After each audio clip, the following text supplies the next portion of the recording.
Nah, malam hari ini atau sepanjang pekan ini kita akan mempelajari pekabaran Tuhan yang ada di dalam buku Wahyu. Kebetulan sepanjang triwulan ini kita mempelajari buku Wahyu, di mana sepanjang pekan ini kita fokus kepada 7 jemaat yang ada di dalam buku Wahyu pasal 2 dan Wahyu pasal 3. Bila mana nanti ada pertanyaan, saudara boleh sampaikan kepada kami secara japri, kemudian kami nanti akan diskusikan. Pelajaran ini kami berharap agar kita boleh memahami sejarah gereja dan rencana Tuhan dari abad ke abad sampai pada saat kita hidup pada saat ini.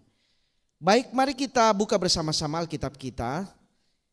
Saudara-saudara yang punya Alkitab boleh membuka Alkitab saudara bersama saya dari buku Wahyu pasal 2 ayatnya yang pertama hingga ayatnya yang ke-7. Sebelum kita membaca firman Tuhan ini, mari kita tunduk kepala dan kita berdoa bersama. Bapa di sorga, sekali lagi kami memohon tuntunan Roh Kudus-Mu agar mana pelajaran yang akan kami pelajari malam hari ini tidak hanya sekedar menjadi pengetahuan, tetapi oleh tuntunan Roh Kudus-Mu akan menolong kami memperbaiki kehidupan kami lebih baik dan lebih bersedia menyambut kedatangan Tuhan. Kami serahkan segala sesuatu ke dalam tangan-Mu di dalam nama Yesus, Juru Selamat dan Penebus kami. Amin. Baik, mari kita buka bersama-sama Wahyu pasal 2 ayat 1 hingga ayat yang ke-7. Barangkali kita agak sulit membaca karena saya baru perhatikan huruf yang saya taruh di sini kekecilan. Pendeta Heri bilang harusnya font 36. Besok malam saya akan rubah. Pak D, karena tadi saya tidak sempat lagi untuk rubah ini ya. Tapi walaupun demikian saya percaya saudara-saudara punya Alkitab di handphone saudara ataupun yang saudara bawa.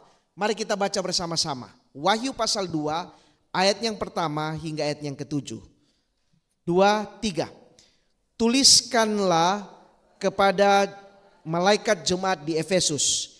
Inilah firman dari Dia yang memegang ke-7 bintang itu di tangan kanannya dan berjalan di antara ke-7 kaki dian emas itu.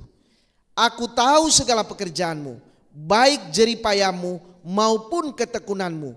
Aku tahu bahwa engkau tidak dapat sabar terhadap orang-orang jahat, bahwa engkau telah mencobai mereka yang menyebut dirinya rasul, tetapi yang sebenarnya tidak demikian, bahwa engkau telah mendapati mereka pendusta, dan engkau tetap sabar dan menderita oleh karena namaku, dan engkau tidak mengenal lelah.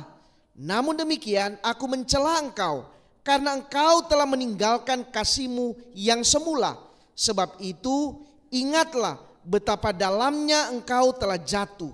Bertobatlah dan lakukanlah lagi apa yang semula engkau lakukan. Jika tidak demikian, aku akan datang kepadamu dan aku akan mengambil kaki dianmu dari tempatnya. Jikalau engkau tidak bertobat, tetapi ini yang ada padamu, yaitu engkau membenci segala perbuatan pengikut-pengikut Nikolaus yang juga kubenci.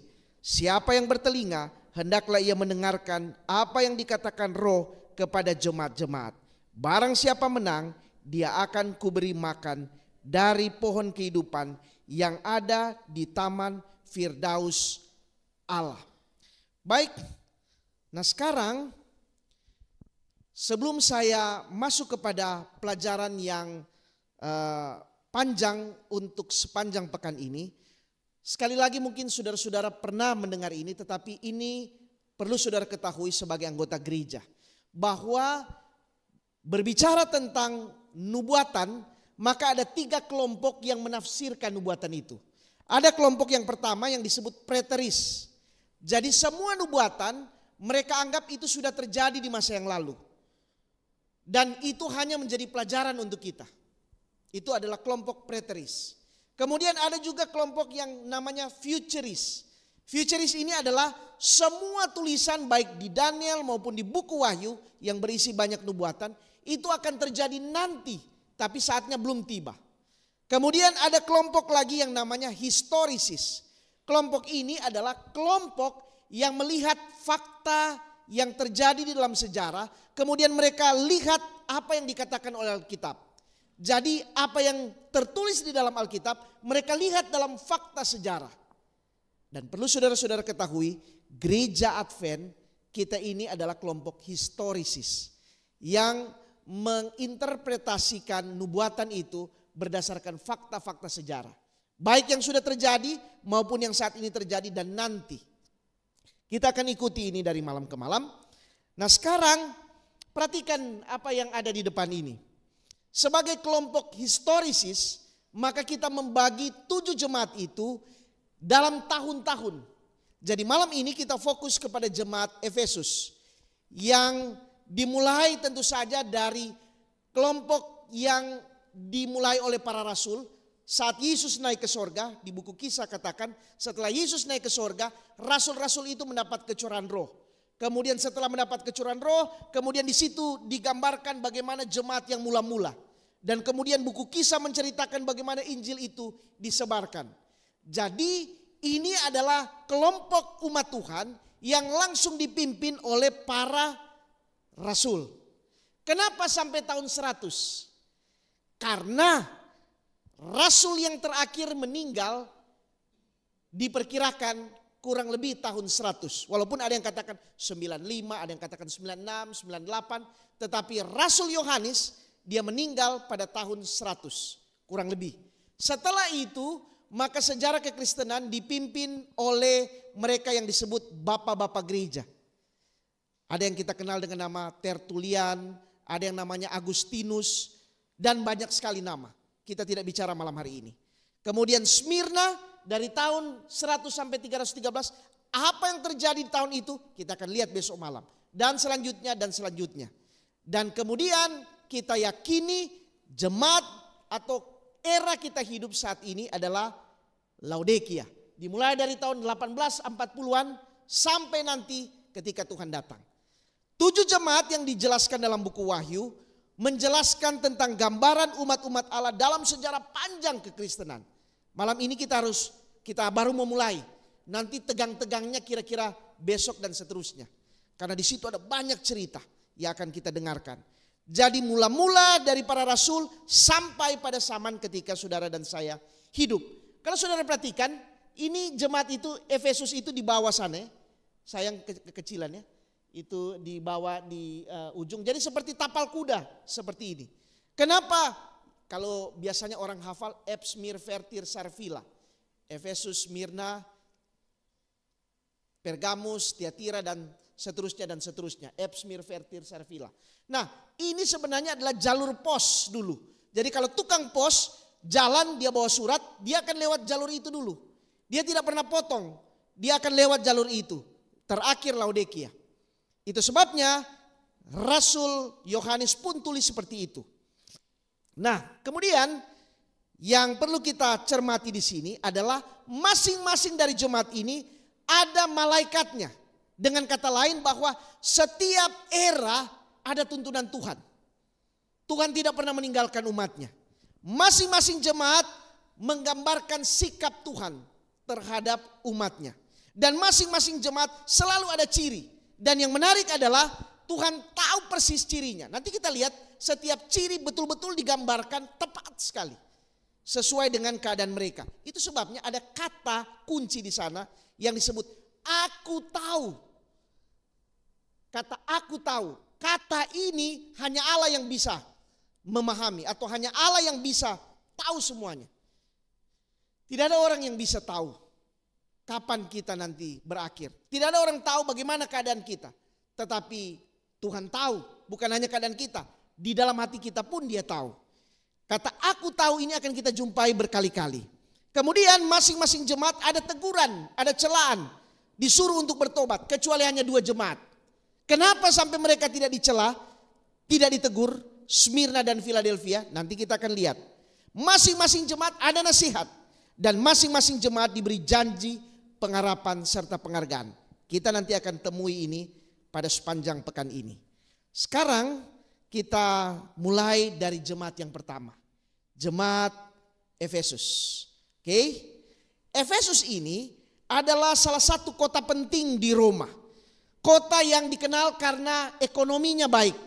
Pusat pendidikan, filsafat, agama, dan pernah menjadi ibu kota dari provinsi Asia waktu itu. Itu Efesus. Nah, sekarang ini Efesus ini berada di wilayah Turki. Saya mau kasih tahu kepada saudara-saudara.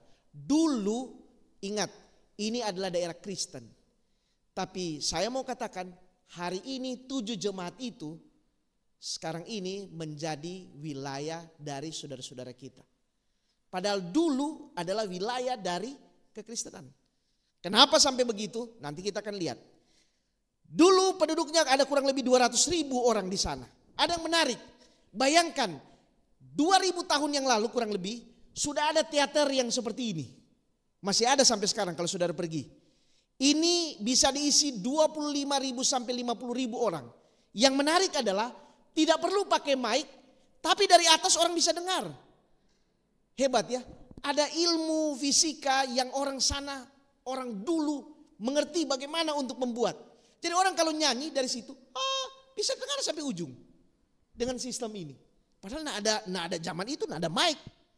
50.000 orang bisa dengar. Hebat ya.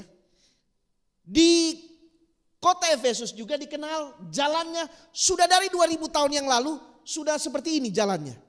Bayangkan ya, mereka susun dengan rapi dan bertahan 2000-an. Ini jalan, saudara pergi ke sana seperti ini. Saudara pergi ke gunung-gunung dan lain sebagainya 2000 tahun yang lalu. Roma bikin jalan tidak seperti PU bikin jalan hari ini ya. 5 tahun diaspal lagi, 5 tahun diaspal lagi. Ini hebat sekali. Saya tidak tahu bagaimana cara mereka membuat hingga bertahan sampai hari ini. Lalu zaman itu sudah ada perpustakaan. Ini peninggalan perpustakaan yang ada, gedungnya. Dulu ini ada perkamen-perkamen, gulungan-gulungan yang ditaruh di sana. Dan jumlahnya ribuan. Jadi menunjukkan kota ini adalah kota budaya, kota pendidikan, kota intelektual. Efesus. Coba saudara bisa bayangkan di tengah-tengah kota ini kemudian tumbuh kekristenan. Orang-orang seperti apa ini ya? Lalu, ini yang menarik. Di kota itu ada jamban umum. WC umum. Saudara-saudara, ini menunjukkan peradaban. Ya? Kenapa? Saudara boleh pakai logika saudara dan saudara lihat kenyataan. Di mana-mana tempat di mana mereka, maaf kata, buang air sembarangan, berarti tempat itu belum beradab. Betul enggak? Bangladesh hari ini kalau saudara pergi, saudara akan tiba-tiba di sudut kota, saudara akan injak ranjau. Orang-orang di sana ya. Padahal sudah tahun 2000-an lebih. Tapi orang-orang Efesus dari waktu itu mereka sudah tahu peradaban di mana mereka harus buang hajat. Ingat saudara-saudara, Eropa di tahun 1400-an pernah terjadi wabah yang luar biasa, 1400-1500-an. Kenapa? Karena salah satunya orang sembarangan buang ranjau. Sehingga penyakit pes dan penyakit lain-lainnya menular di Eropa dan banyak orang mati. Tapi di Efesus sudah ada toilet begini. Bagus sekali ya. Saya tidak tahu kenapa sampai, saya bayangkan kalau mereka sambil ngobrol-ngobrol mereka di situ. Saya tidak tahu ya. Dan sengaja dibuat terbuka supaya tidak bau atau saya tidak tahu juga bagaimana sistem mereka. Tapi menunjukkan bahwa 2000 tahun yang lalu kota ini sudah mengerti hal dasar dari kebersihan. Nah, di kota ini juga ada patung yang terkenal, patung Nike. Itu sebabnya lambang Nike diambil dari begini ya. Kan sudah lihat ini seperti segi begini ya, lambang Nike. Ada cerita tersendiri tapi saya tidak punya waktu yang cukup, hanya saya memberikan informasi bahwa dari sinilah Nike mengambil lambang. Karena Dewi Nike adalah Dewi keberuntungan dan kemenangan. Ada cerita mitologi di situ, itu sebabnya sekarang diambil oleh perusahaan Nike. Karena dianggap yang pakai sepatu itu bisa menang dan beruntung. Tapi Adidas juga bisa kalahkan, buktinya yang baru-baru ini di Piala Dunia ya. Entahlah. Nah, tetapi yang paling luar biasa di sana adalah kuil Dewi Artemis. Ini luar biasa. Kenapa? Kuil ini sekarang dipugar seperti ini. Bagus ya. Bagus. Tahukah saudara, ini tempat apa di sini? Di sini adalah tempat pemujaan bagi Dewi Diana atau Dewi Artemis. Jadi Diana atau Artemis itu nama yang sama. Nama yang sama. Dewi ini dijuluki dewi yang punya banyak sekali, maaf kata, buah dada ya. Karena itu lambang kesuburan. Lambang kesuburan. Saya mau kasih tahu bahwa ini praktek yang sangat tidak baik, tidak bermoral, tapi itu ada di sana. Dan ini sudah ada sejak zaman Babylon, yaitu demi menghormati dewi kesuburan ini, maka akan diadakan seks massal. Jadi orang-orang akan datang, kemudian ada imam-imam perempuan di kuil itu yang bertugas untuk menyerahkan tubuhnya untuk dipakai orang bersama-sama. Saudara bisa bayangkan ini agama seperti apa ya? Tapi mereka percaya itu akan mendatangkan kesuburan. Itu yang dikenal dengan istilah orgi. Ya, seks massal, banyak orang. Nah, saudara tahu ini tentu saja tidak baik. Tapi dulu-dulu semua yang bertugas untuk pemimpin ibadah ini itu adalah wanita-wanita. Dan mereka yang memimpin ritual, mereka juga yang menyerahkan diri. Itu sebabnya ketika zaman kekristenan, wanita itu seperti tidak diperbolehkan untuk memimpin ibadah. Ya. Karena identik dengan itu. Pemimpin ibadah di pesta-pesta seperti ini. Hari ini gereja Advent masih sementara bergumul apakah mau menerima pengurapan wanita atau tidak. Tapi ini ada sejarah panjang di belakang sana. Saya tidak punya waktu juga untuk menceritakan. Tetapi di Kisah pasal 19, Paulus pernah ada di Efesus. 2 tahun dia ada di sana. Saudara boleh lihat di Kisah pasal 19. Dan ketika Paulus berada di Efesus, orang-orang Efesus ini langsung bertobat. Dan luar biasa mereka bertobat, mereka langsung bakar buku-buku sihirnya. Dan Living Bible bilang nilainya kurang lebih 10.000 US dollar. Atau dengan kata lain lebih 140 atau 150 juta buku-buku itu, buku-buku sihir. Ya. Dan peristiwa ini terjadi pada waktu perjalanan Paulus yang ketiga. Itu sebabnya di dalam buku The Act of the Apostle, Nyonya White menuliskan begini. Saya baca tulisan ini karena ini penting. Ini yang menjadi dasar kenapa jemaat Efesus dianggap sebagai jemaat yang murni. Di bahasa yang lain, di dalam buku Wahyu diumpamakan sebagai kuda putih. Saudara tahu ada kuda putih, ada kuda merah, ada beberapa kuda ya. Kuda putih. Kenapa putih dan kenapa dianggap Efesus itu adalah orang-orang yang baik? Ini alasannya. Nyonya White tuliskan begini, saya baca supaya kita pahami apa yang ditulis oleh Nyonya White. Dia bilang begini, dengan minat yang besar dan kesukaan yang ajaib, saudara-saudara ini, maksudnya orang-orang Efesus, mendengar perkataan Paulus oleh menghargai roh yang sederhana dan rela diajar. Sehingga orang-orang ini memperoleh pengalaman yang menyanggupkan mereka keluar sebagai pekerja-pekerja dalam ladang penuaian. Mereka merupakan teladan orang Kristen. Jadi Efesus adalah cerminan jemaat yang murni, teladan di dalam kekristenan. Lalu ada kutipan itu melanjutkan kata-kata begini. Banyak yang hanya memperoleh kemajuan rohani sedikit karena hanya puas dengan status sebagai pelajar Alkitab dan memiliki pengetahuan yang dangkal oleh firman Tuhan. Mereka tidak berkehendak mengubah iman dan kebiasaan mereka. Itu sebabnya tidak mendapatkan terang lebih besar. Perhatikan kutipan ini. Jadi sebenarnya kita bisa seperti orang Efesus, meningkat secara rohani. Tapi ketika kita pikir, saya sudah tahu tentang sahabat, saya tahu perpuluhannya, sudahlah, roh nubuat sudahlah, tambah-tambah, mau pusing lagi kepala saya. Hanya orang katakan begitu ya. Nanti tambah botak saya hanya karena pikir-pikir ini. Sebenarnya ini adalah menolong kita untuk meningkat secara rohani. Efesus pasal 5 ayat 11 katakan, janganlah turut mengambil bagian dalam perbuatan-perbuatan kegelapan yang tidak berbuahkan apa-apa, tetapi sebaliknya telanjangilah perbuatan-perbuatan itu.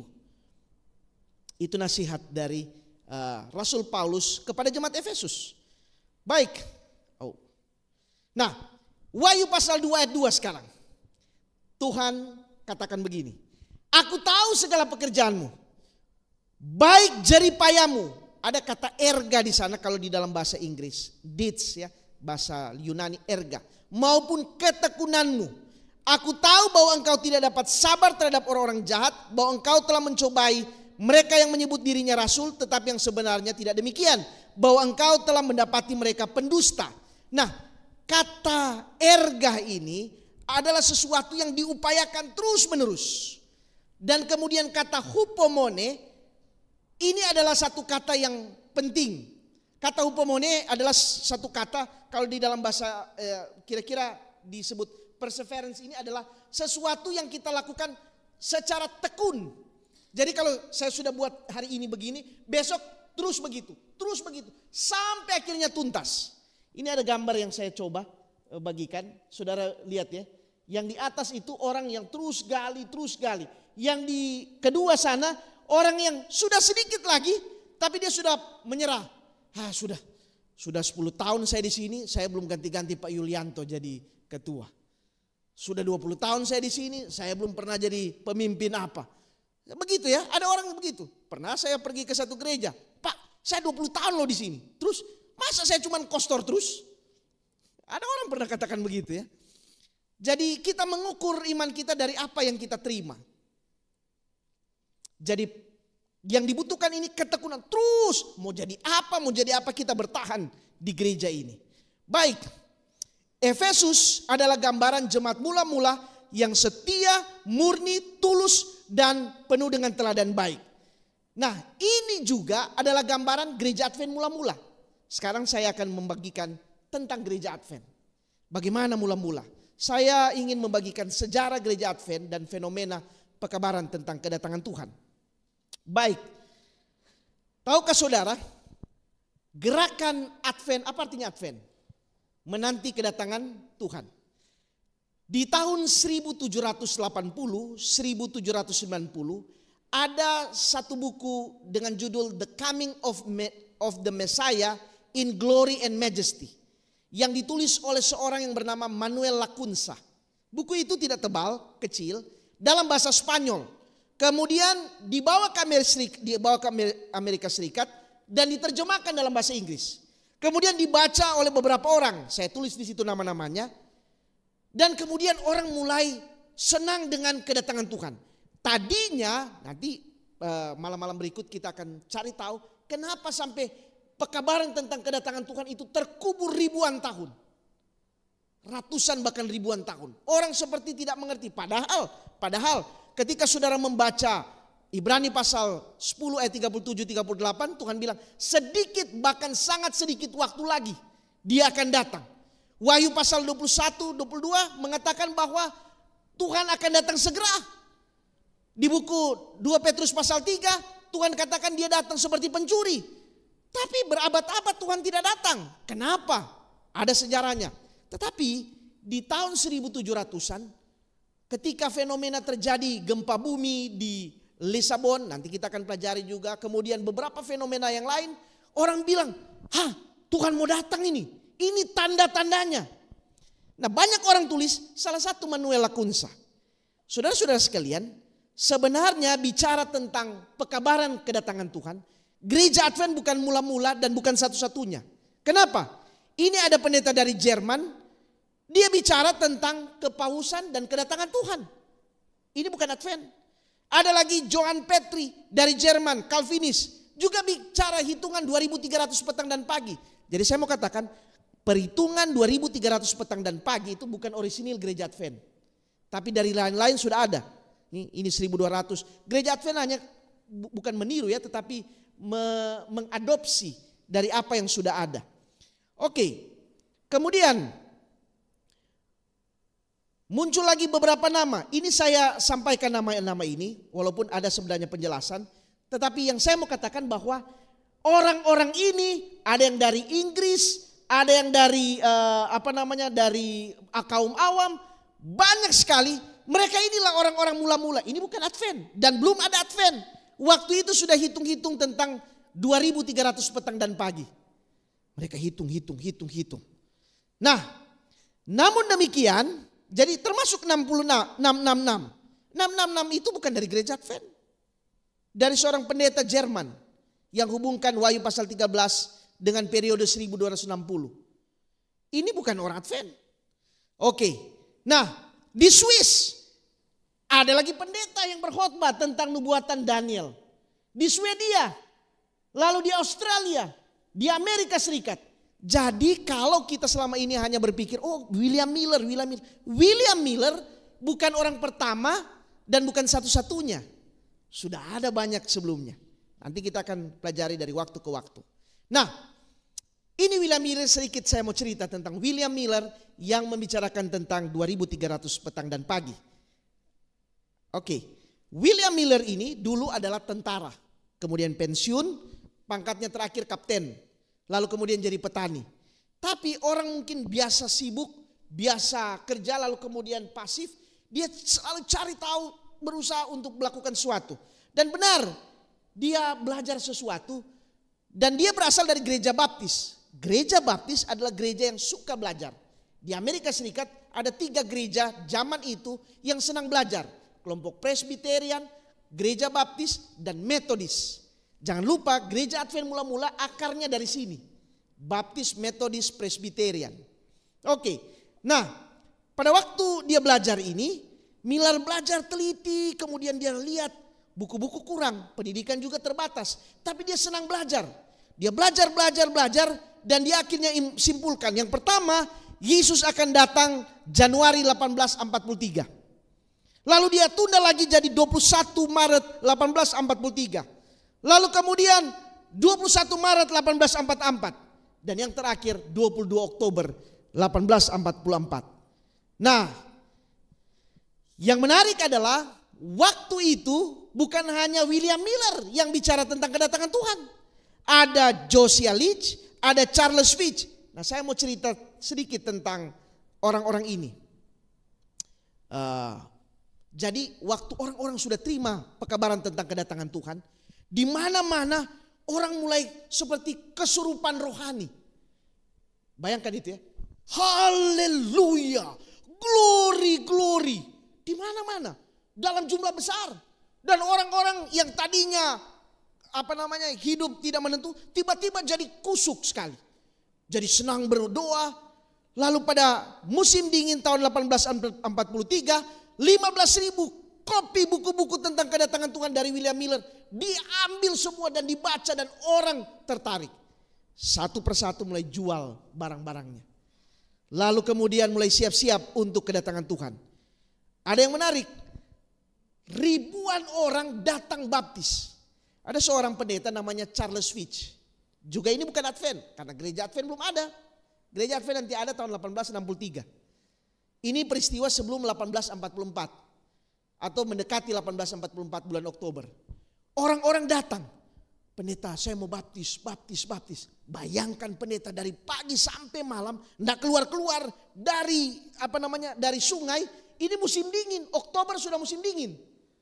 Pendeta ini akhirnya dapat paru-paru basah. Mulai sesak. Bayangkan ini enggak keluar-keluar, Saudara. Coba bayangkan pendeta Heri enggak keluar-keluar dari, ya masih untung kalau mungkin setengah hari bisa dipijit oleh Bu Heri ya. Tapi ini saudara 1 hari full, ribuan orang. Dan akhirnya pendeta ini demam, lalu kemudian sekarat. Pada waktu sekarat, 2 hari sebelum 22 Oktober, Charles Fitch ini meninggal. Setelah mengalami demam tinggi karena kedinginan membaptis orang di kolam yang dingin sekali. Tapi yang aneh adalah keluarganya tidak ada yang sedih. Malah mereka senyum. Kemudian mereka lambaikan tangan kepada bapaknya ini, katakan, selamat tidur Bapak. Nanti kita ketemu 2 hari lagi, kita sudah mau ketemu. Bayangin ya.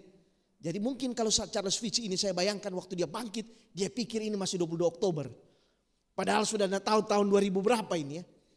Saking mereka excited sekali, semangat sekali begitu mendengar tentang kedatangan Tuhan. Dan dia katakan yang terakhir, saya percaya janji Allah. Jadi tidak ada sedih, senyum. Saudara tahu, hampir seluruh penjuru Amerika, orang-orang berkumpul di satu tempat waktu itu karena mendengar pekabaran William Miller untuk kedatangan Tuhan.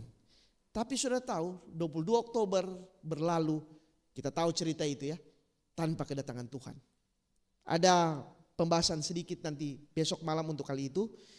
Sampai William Miller meninggal bulan Desember tahun 1849, dia tidak lihat kedatangan Tuhan. Dia hampir goyah, tapi akhirnya dia katakan, saya percaya walau bagaimanapun Tuhan akan datang. Dan dia tutup mata. Sekalipun saya dikecewakan, ini kata-katanya terakhir, tetapi pengharapan tentang kedatangan Tuhan tetap kuat seperti pertama kali aku meyakininya. Ini William Miller. Saya mau cerita lagi sedikit tentang kehidupan orang-orang Advent mula-mula. Sangat sederhana. Saudara bisa bayangkan keluarga White. Keluarga White ini punya 4 anak. 2 mati, sisa 2. Pernah satu ketika dalam keadaan miskin waktu itu, James White harus memilih dalam musim dingin. Dia mau beli susu untuk anaknya atau dia mau beli jaket karena kedinginan. Kalau ibu-ibu mau pilih mana?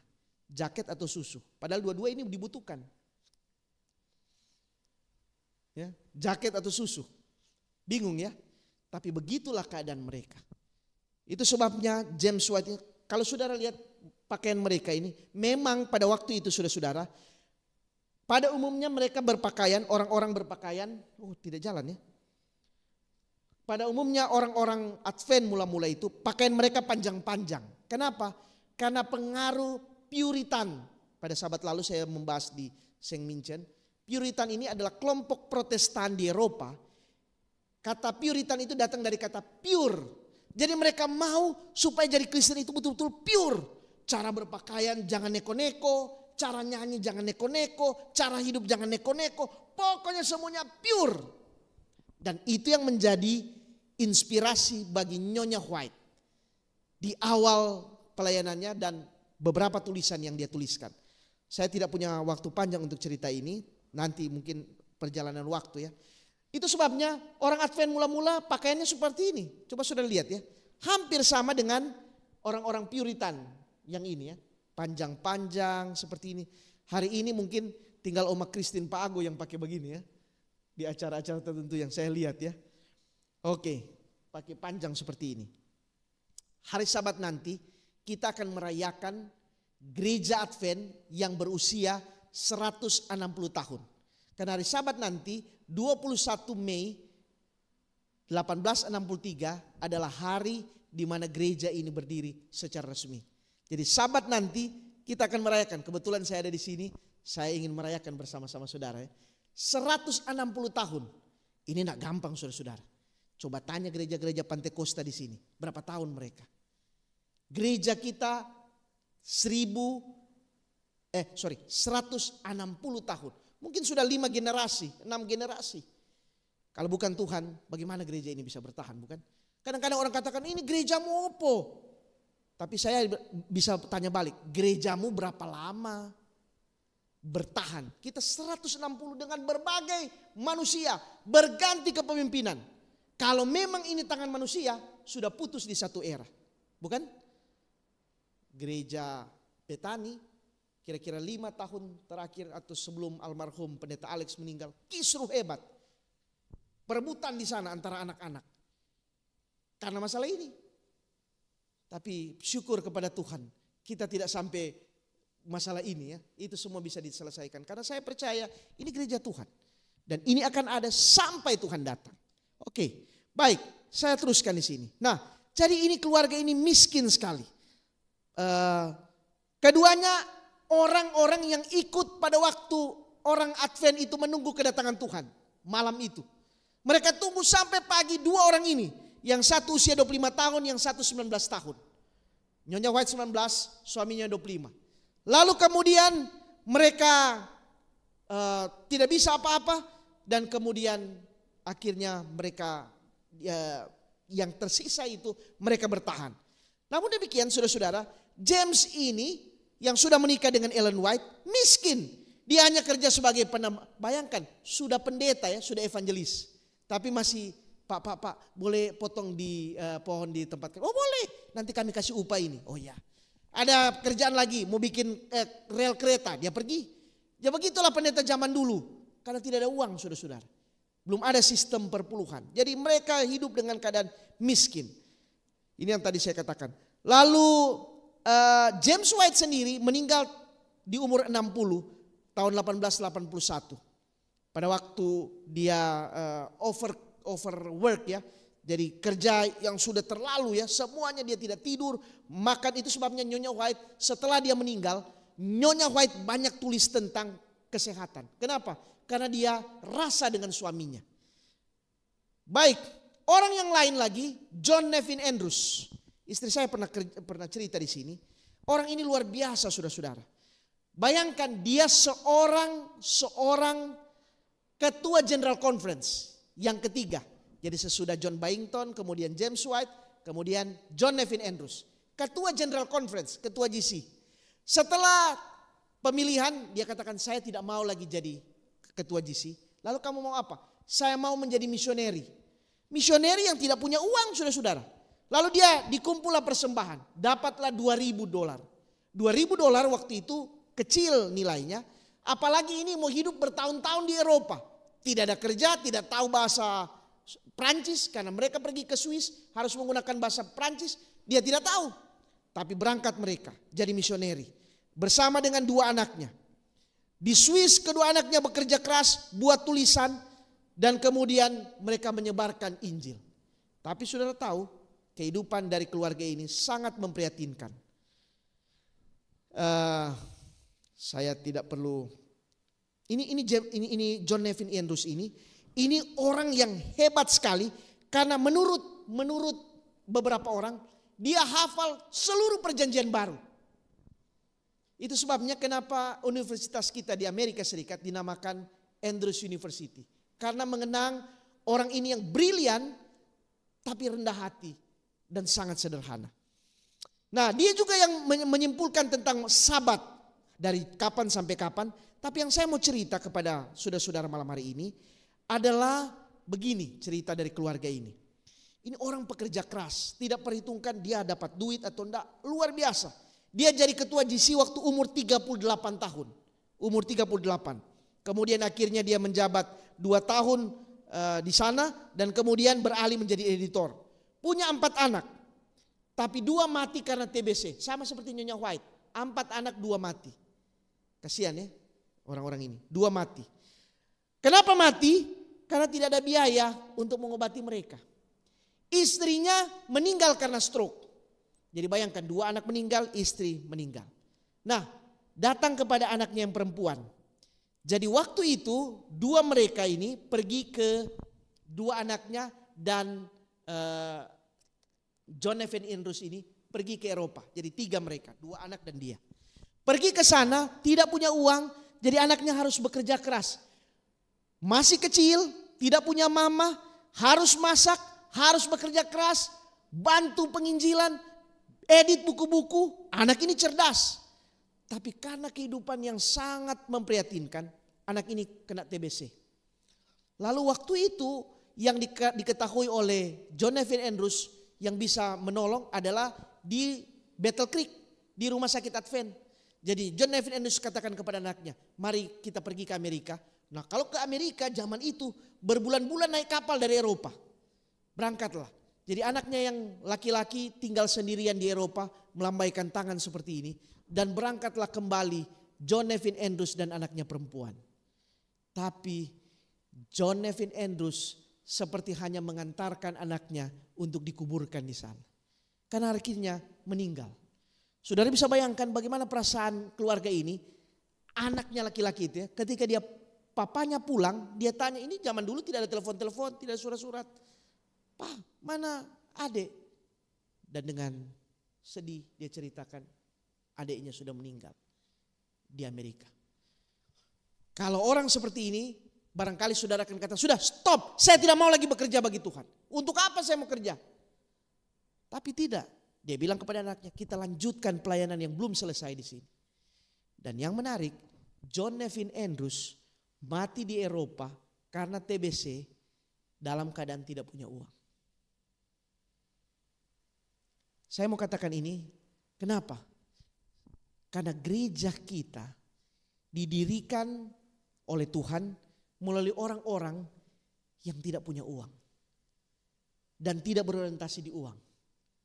Berbeda mungkin dari gereja-gereja yang lain. Mereka adalah kumpulan orang-orang kaya.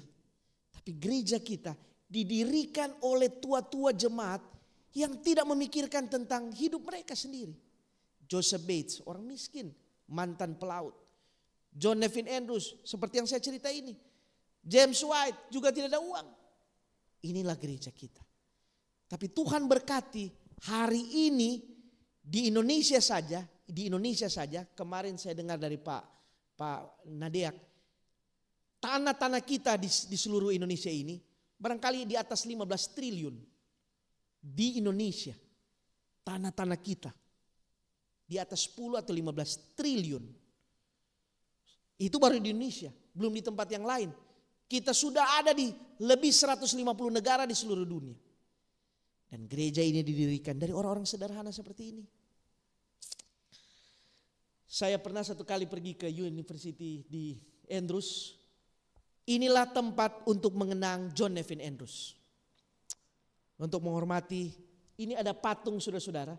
Itu adalah patung di mana 3 mereka, John Nevin Andrews dan 2 anaknya, digambarkan sementara berlayar menuju ke Eropa. Yang tidak ada kepastian di sana. Sampai akhirnya tinggal anak 1 yang tinggal. Sangat memprihatinkan ya. Tapi begitulah wajah gereja kita. Nah, kembali lagi ke bagian akhir dari pelajaran ini di Wahyu pasal 5. Wahyu pasal 5 tentang Efesus ini yang digambarkan orang-orang yang betul-betul serius, belajar Alkitab sungguh-sungguh. Tetapi di Wahyu pasal 5 ayat 2, 2 kali ada kata bertobatlah, bertobatlah. Pertanyaan, kenapa? Biasanya orang katakan begini. Kalau orang bersalah ya, jangan kedua kali lagi kamu melakukan kesalahan ya. Jarang kita katakan, jangan ketiga kali ya. Jarang kan? Kita selalu mempercayakan orang, satu kali dia berbuat kesalahan itu yang terakhir.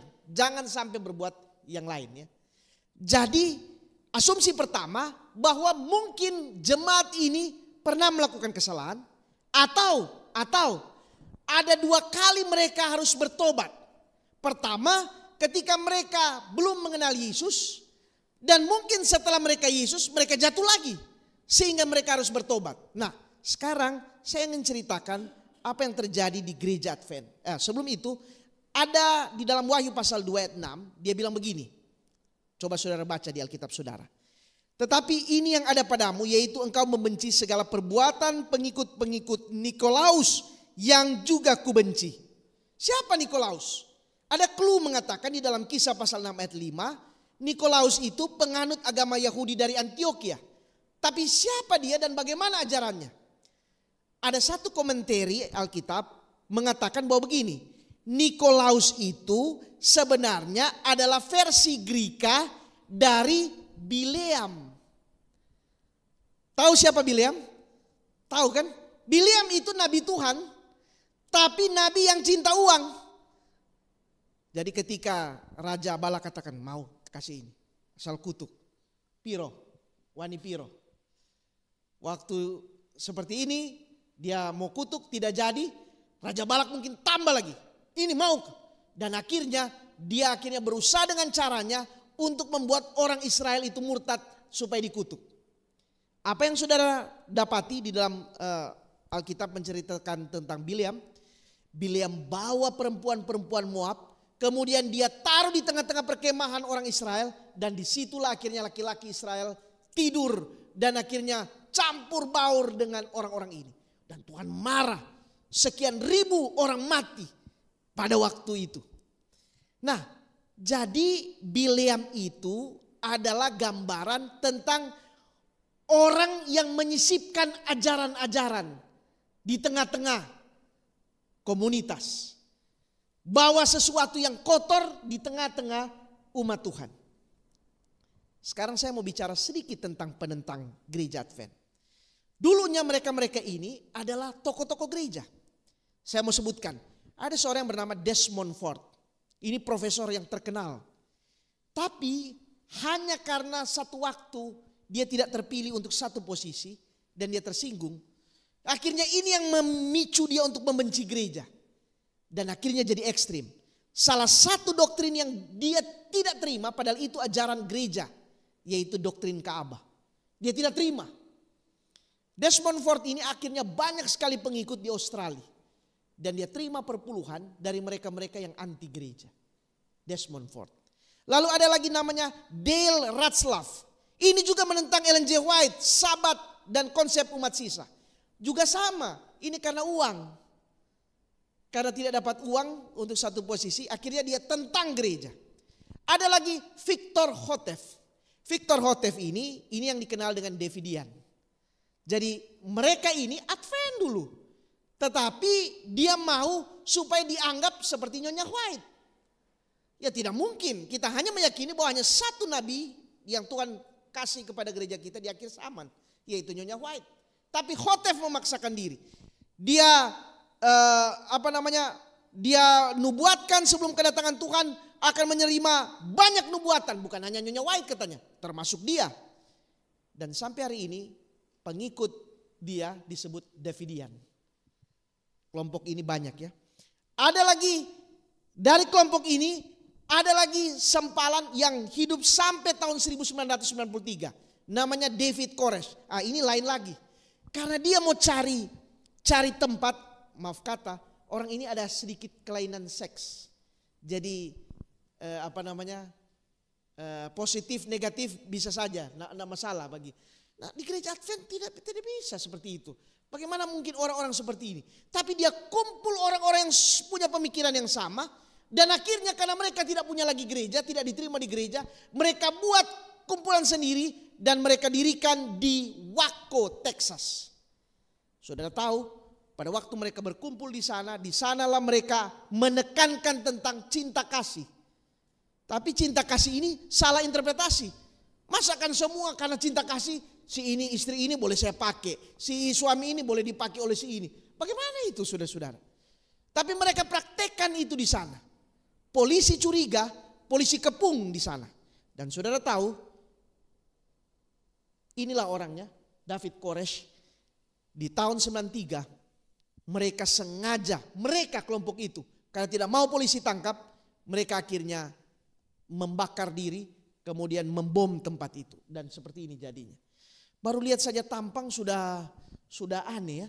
Tapi saudara tahu bahwa di dunia ini ada orang yang karismatik seperti itu. Di sebelah juga ada yang sekarang ini lagi Habib siapa itu yang panjang lalu kemudian Habib Smith ya, Bahar Smith. Saya perhatikan, loh ini orang seperti ini. Dan ajarannya juga nyeleneh-nyeleneh. Tapi orang ikut. Jadi saudara-saudara, ini yang saya mau katakan. Kadang-kadang kita pikir tidak masuk akal. Tapi tetap orang-orang seperti ini ada koneknya dengan orang yang sejenis. Karena burung sejenis akan terbang bersama. Begitu yang terjadi. Jadi kalau saudara punya keinginan seperti akan sama-sama akan jadi seperti itu. Yang jadi seperti itu akan sama-sama seperti itu. Begitulah yang selalu terjadi di dalam sejarah manusia ya. Nah, cerita yang terakhir, saya pernah cerita ini di beberapa kesempatan. Ini cerita ini pada waktu gereja Advent pertama kali berdiri, maka yang terpilih adalah pendeta tua, umur 65 tahun, mungkin sudah 70 tahun. Lalu orang-orang yang boleh dikatakan anak-anak muda, milenial era itu kata, aduh kok pilih yang tue-tue. Kalau di Tidar sini Pak De Heri walaupun tua tetapi tetap gagah ya. Tapi ini mereka bilang, aduh terlalu tua ini, kenapa nak pilih yang muda? Dan saudara tahu, kelompok-kelompok muda ini mulai memisahkan diri. Yang menarik adalah puncaknya tahun 1888 muncul dua orang. Namanya E.J. Wagoner dan E.T. Jones. Ada buku mereka 1888 dulu. Dua orang muda ini hebat sebenarnya. Pekabaran mereka juga pekabaran yang ditunjang oleh Nyonya White. Yaitu righteousness by faith. Pembenaran oleh iman. Nyonya White pernah katakan ini. Ini pekabaran yang dibawakan oleh Wagoner dan Jones. A most precious message. Jadi pekabaran yang sangat berharga. Nyonya White ikut dengan mereka. Bawa mereka kemana-mana. Tetapi saudara-saudara, ini yang harus kita hati-hati. Kadang-kadang orang kalau sudah terlalu dipuji-puji, kontrolnya hilang. Jadi ada guna juga kalau orang kritik kita. Jangan semua orang langsung puji-puji, wah ini pendeta ini hebat ya hebat. Bisa-bisa kita kehilangan kendali kalau semua orang memuji kita. Itu bahayanya ya. Jadi waktu mereka sampaikan ini, apalagi Nyonya White juga bilang ini orang hebat, orang-orang muda yang hebat. Lama-lama sudah mulai rasa yang mungkin dulu biasa-biasa tapi karena dipuji-puji. Jadi A.T. Jones ini dia dibaptis dan menjadi pengajar hebat. Dia pernah menjadi asisten editor di Signs of the Times. Kemudian menjadi editor bersama dengan Wagoner. Lalu tahun 1889 oleh GC dia dan Wagoner dibawakan untuk membawakan pekabaran tentang righteousness ke seluruh pelosok Amerika. Nyonya White juga ikuti mereka. Bahkan A.T. Jones ini menjadi komite General Conference. Dia pernah menjadi kepala dari pabrik atau percetakan terkenal Gereja Advent, Review and Herald. Bahkan dia pernah menjadi ketua conference. Ini ya, ketua conference California. Tapi akhirnya dia ikut dengan Dr. John Harvey Kellogg melawan Gereja Advent. Dan saudara tahu, mulai tahun 1900-an, Jones ini mulai ekstrim dan menentang gereja. Mulai ada roh yang tidak benar di sana. Karena dia katakan gereja ini tidak perlu ada pemimpin. Yang pimpin biarlah Roh Kudus sendiri. Aneh bukan? Tidak perlu ada ketua conference, tidak perlu ada ketua general conference dan lain sebagainya. Bahkan pada satu perkemahan, Jones dan Wagoner katakan, gereja ini Kristus sendiri pemimpin. No man is the head of any other man. Jadi tidak usah ada pemimpin. Sudah tahu kenapa? Karena mereka tidak pernah dipilih jadi ketua. Jadi kadang-kadang saudara-saudara, ini perasaan ini harus hati-hati. Saya selalu katakan kepada istri saya, kita harus siap-siap habis ini kita ke Sukun atau ke Magetan. Jangan terus-terus pikir ada di kantor. Ya saudara-saudara, harus ada di dalam otak ini. Jangan supaya kita selalu pikir, oh harus. Nah, karena kalau tidak akan jadi seperti ini. Nah, A.T. Jones akhirnya dengan Wagoner ini mulai serang gereja. Mereka serang Nyonya White. Tadinya mereka adalah anggota setia, bahkan pemimpin gereja. Sekarang menyerang gereja. Nyonya White sampai harus kirim surat.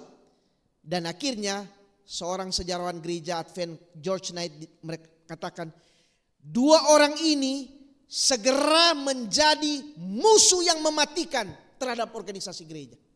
Jadi orang, hati-hati saudara-saudara. Kadang-kadang orang yang dulunya kita lihat baik, tapi karena tidak ada posisi, tidak ada perhatian, bisa-bisa dia menyerang gereja. Dan kalau sudah telusuri, kadang-kadang persoalan di gereja itu seperti itu. Barangkali tidak pernah jadi diakon, tidak pernah dikasih kesempatan bicara. Kita tidak tahu hati orang ya. Dan mereka berlindung di balik protes, katakan, wah ini gereja sudah tidak benar. Padahal sebenarnya ada motif yang tersembunyi di sana, yang kita tidak tahu. Sampai meninggal, A.T. Jones ini menyerang Nyonya White. Tahun 1923 dia meninggal, dan sebelum meninggal dia justru jadi anggota gereja Pantekosta. Padahal dulu adalah ketua conference. Sementara sahabatnya E.J. Wagoner juga menjadi penyerang gereja, bergabung dengan ajaran Panteism, kemudian berhenti dari organisasi, bercerai, kemudian kawin lagi, lalu hidup tidak jelas sampai meninggal tahun 1916. Padahal dulu mereka itu yang selalu membawakan pekabaran righteousness by faith. Saudara-saudara, apa yang saya mau katakan? Tidak ada orang yang permanen rohani kecuali selalu datang setiap hari kepada Tuhan. Hari ini mungkin tokoh, tapi besok kita tidak tahu perjalanan. Karena perjalanan hidup ini panjang. Ada banyak sekali hal-hal yang bisa terjadi dalam kehidupan kita. Ada lagi Dudley Marvin Kenwright. Orang ini dipuji-puji oleh Nyonya White dan suaminya. Ini adalah pengkhotbah yang hebat. Dia sempat diurapi menjadi anggota pendeta gereja Advent, pernah jadi komite GC, pernah duduk di organisasi sebagai pemimpin. Pokoknya orang hebat. Tapi saudara-saudara, pendek cerita, satu waktu ada pemilihan. Pemilihan tahun 1887, calonnya salah satu adalah J.I. Butler. Lalu kemudian pada waktu itu Ken Wright juga masuk jadi calon. Butler sudah tua, Ken Wright masih muda. Mungkin ada yang membisik-bisik katakan, aduh kalau kamu yang memimpin gereja ini pasti hebat. Dan kemudian orang puji-puji dia dan mungkin dia rasa, oh ya saya juga bisa jadi pemimpin. Tapi waktu pemilihan yang terpilih justru yang tua. Yang Butler itu. marah dia. Bulan Desember pemilihan, saudara tahu, bulan Maret dia sudah jadi anggota gereja baptis. Sudah keluar. Hanya karena tidak terpilih jadi ketua conference. Dan 2 tahun lamanya dia bertahan jadi penginjil gereja baptis. Selanjutnya dia luangkan waktu untuk serang gereja.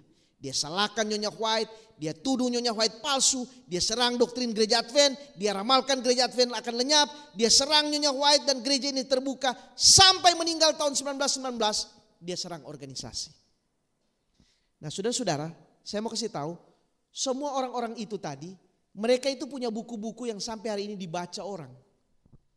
Dan kadang-kadang kalau salah orang baca, bisa orang murtad gara-gara, atau paling tidak mau lagi kasih perpuluhan ke gereja. Karena di tulisan-tulisan mereka katakan, jangan kasih perpuluhan, ini gereja sudah Babel. Itu juga yang dicetuskan oleh gereja reform, atau kita kenal Advent pembaharuan. Pernah dengar istilah itu? Advent pembaharuan. Ini dari Jerman, muncul di Jerman. Kenapa? Ini tahun 49 mereka berdiri. Mereka memandang gereja Advent sebagai big church, Babylon. Kenapa? Karena katanya mereka ini sudah tidak ikut tulisan Nyonya White. Khususnya masalah vegetarian. Sudah banyak pemimpin-pemimpin makan daging, pesta pora. Mereka itu sudah jadi Babel. Dan tulisan mereka banyak. Hari ini banyak sekali orang baca. Khususnya di kalangan Advent. Dan banyak orang tinggalkan gereja ini. Nah, saudara, dulu kita terima kebenaran menjadi anggota gereja. Kita bertobat. Oke? Tapi barangkali setelah perjalanan waktu kita ikut ajaran-ajaran ini. Disinilah Tuhan kedua kali katakan bertobatlah. Tahukah saudara, di gereja Advent ada 2 aliran yang sebenarnya tidak lagi pada jalan gereja. Aliran yang pertama adalah aliran ekstrim kiri. Ekstrim kiri ini adalah terlalu liberal. Sehingga gereja ini sudah tidak sama lagi dengan gereja mula-mula. Kita sudah sama seperti gereja yang lain. Sudah sama seperti kelompok-kelompok agama yang lain. Terlalu liberal. Tapi ada kelompok juga yang ekstrim kanan. Ekstrim kanan ini terlalu konservatif. Yang mungkin hanya menitik beratkan, vegetarian. Hanya menekankan tentang hal-hal seperti itu. Kita ini harus berada pada garis tengah. Bukan kanan sekali yang ekstrim dan kiri sekali yang ekstrim. Kita harus hati-hati. Itu sebabnya Nyonya White katakan, gereja itu lemah, bercacat, perlu ditegur, diamarkan. Tapi satu-satunya objek. Tidak ada yang lain. Akan ada di antara umat-umat yang sisa di akhir zaman seperti ada di antara orang Israel purba. Mereka ingin bergerak secara sendiri-sendiri. Dan ini nasihat Tuhan. Biarlah orang-orang sedemikian. Karena Allah hanya mempunyai 1 gereja di atas bumi. Hanya 1. Dia tidak bilang 2, 3. Hanya 1. Dan Nyonya White yang sampaikan. Tapi kadang-kadang kelompok-kelompok tertentu pakai tulisan Nyonya White. Loh, mana yang benar? Nyonya White bilang begini. Tapi yang lain juga katakan, Nyonya White katakan begini. Saya percaya Nyonya White tidak terganggu otaknya. Yang terganggu adalah kita yang menginterpretasikan salah. Oke. Bagi Allah objek paling dekat di bumi adalah gerejanya. Karena ia yang menjamah biji mata Tuhan itu sama seperti menjamah biji mata Tuhan. Lalu kutipan yang terakhir. Allah mempunyai sebuah gereja di bumi adalah umat pilihannya yang memelihara perintah-perintah hukumnya. Ia sementara memimpin, bukan sempalan-sempalan yang berkeliaran. Bukan satu di sini, satu di sana, tetapi hanya satu umat. Nyonya White bilang seperti ini. Nah, saudara-saudara sekalian, saya tutup dengan Wahyu pasal 7. Barang siapa menang, dia akan kuberi makan dari pohon kehidupan yang ada di Taman Firdaus. Ini adalah janji Tuhan kepada mereka yang bertahan terus di gereja ini. Yang tidak akan keluar. Bertobatlah dan lakukan lagi apa yang semula engkau lakukan. Jika tidak demikian, aku akan datang kepadamu dan aku akan mengambil kaki dianmu dari tempatnya. Jikalau engkau tidak bertobat. Saudara-saudara sekalian, saya sangat sedih. Saya mengikuti ada beberapa grup. Kemudian grup itu ada satu grup, orang-orang bicara tentang pendeta, bicara tentang organisasi. Sayangnya, sementara mereka bicara tentang pendeta dan bicara tentang organisasi, mereka maki-maki di sana. Tapi mereka katakan kita sementara bersiap untuk menuju ke surga. Dan lebih banyak makian yang keluar, kata-kata goblok, kata-kata macam-macam di situ keluar untuk ditujukan kepada pemimpin-pemimpin. Saya sampai akhirnya berpikir, jangan-jangan ini seperti yang Tuhan bilang, aku akan ambil kaki Dianmu. Artinya roh itu sudah ada di kita. Dan kita bicara tinggal sakare PDW, seenak perut kita yang keluar. Karena tidak ada lagi kontrol di sini, bukan? Jika kita dituntun oleh Roh Kudus, sekalipun itu kesalahan, Yesus tidak pernah memaki. Dan Yesus tidak pernah dengan terang-terang, dengan kasar untuk bertindak kepada orang. Dia akan bicara dengan lembut sehingga orang itu sadar dan bertobat. Begitulah cara Yesus. Dan hari ini pekabaran tentang jemaat Efesus juga adalah pekabaran untuk kita. Kita lanjut besok dengan pekabaran untuk jemaat Smyrna. Tuhan kiranya memberkati kita semua. Mari kita tunduk kepala dan kita berdoa. Bapa kami dalam kerajaan sorga, malam hari ini kami sangat berterima kasih. Kami boleh belajar satu pelajaran yang penting untuk kami ketahui dari pengalaman umat-umat Tuhan pada zaman Efesus. Mereka setia kepada Tuhan, mereka sungguh-sungguh. Tetapi ada satu waktu di mana mereka tinggalkan kebenaran Tuhan. Sehingga Tuhan harus menegur mereka dengan kata-kata bertobatlah. Tuhan, kami yakin itu bukan hanya untuk orang Efesus. Tapi pada hari ini kami yang juga mungkin pernah bertobat oleh menerima kebenaran gereja ini. Tetapi oleh karena berbagai hal kami seringkali tanpa sadar kami tinggalkan kebenaran Tuhan. Tuhan juga berbicara kepada kami untuk kami bertobat. Terima kasih Tuhan, Engkau menegur kami, mengingatkan kami supaya bersedia menyambut kedatangan Tuhan. Kami akan pulang bersama-sama dengan kami agar besok kami kembali di tempat ini melanjutkan pelajaran. Terima kasih Tuhan, kami memuji Tuhan, menyerahkan jiwa kami ke dalam tangan Tuhan di dalam nama Yesus, Juru Selamat dan Penebus kami. Amin.